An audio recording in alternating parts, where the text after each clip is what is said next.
नहीं है, बेटी कितनी भी प्यारी उसे दूसरे के घर जाना ही पड़ेगा। बेटी हो बहन हो, आज एक जगह मैं भोजन करने गया तो वहां भोजन बना, तो मेरी एक आदत है, ये मेरी सोच है, बाकी राम जी जाने, कि चाहे घर में भोजन बना हो चाहे कहीं गया हूं, अगर बच्चे रो रहे हैं छोटे छोटे, तो मैं ये नहीं देखता कि भगवान का भोग लगा है नहीं लगा, बच्चों को खिला दो, क्योंकि बच्चे भी तो भगवान का रूप है। मैं एक जगह भोजन के लिए गया तो वहां एक बेटी छोटी और एक बेटा, दोनों जुड़वा थे, एक बेटी और एक बेटा। अब बेटा खाने के लिए मांग रहा है तो मैया दौड़ के आई, पिता ने उसे गोद में उठा लिया और मैया ने उसे खाने की वस्तु दी कि ले बेटा खा ले। अब जब बेटे को गोद में लिया और मैया ने कुछ खाने को दिया तो जो छोटी बिटिया थी वो भी दौड़ के आ गई, भाई हम भी खाएंगे कुछ।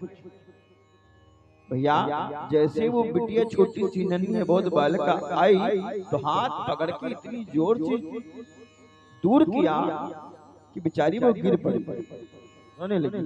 हम बैठे देख रहे थे।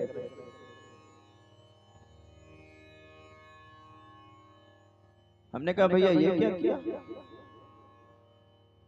बेटे को तुमने गोद में बिठाया है, अब तुमने बेटे को खाने की वस्तु दी है, और ये बिटिया ने क्या बिगाड़ा है, इसको काहे को डांट के फेंक भगा दिया।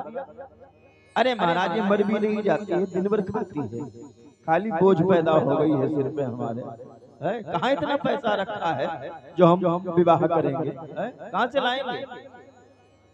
कहा भैया हमने कहा सीधे, हमने कहा देखिए मैं जो बोलता हूँ स्पष्ट बोलता हूँ, चाहे कोई नाराज हो चाहे खुश हो, राम जी जाने। हमने कहा भैया वो तो बात की बात है, लेकिन मुझे लगता है मेरे जीवन में मुझसे कोई बहुत बड़ा अपराध हो गया होगा जो मैं तुम्हारे आंगन में आ गया। मैं क्षमा चाहता हूँ, आपके आंगन में आ गया, हे गोविंद क्षमा करना कि मैं ऐसे अपराधी के आंगन में आ गया। अरे आपके वहां भोजन की तो बात करते हो, तुम्हारे वहां तो जल भी पीने योग्य नहीं है, मैं तुम्हारे वहां जल नहीं पीऊंगा। चरणों में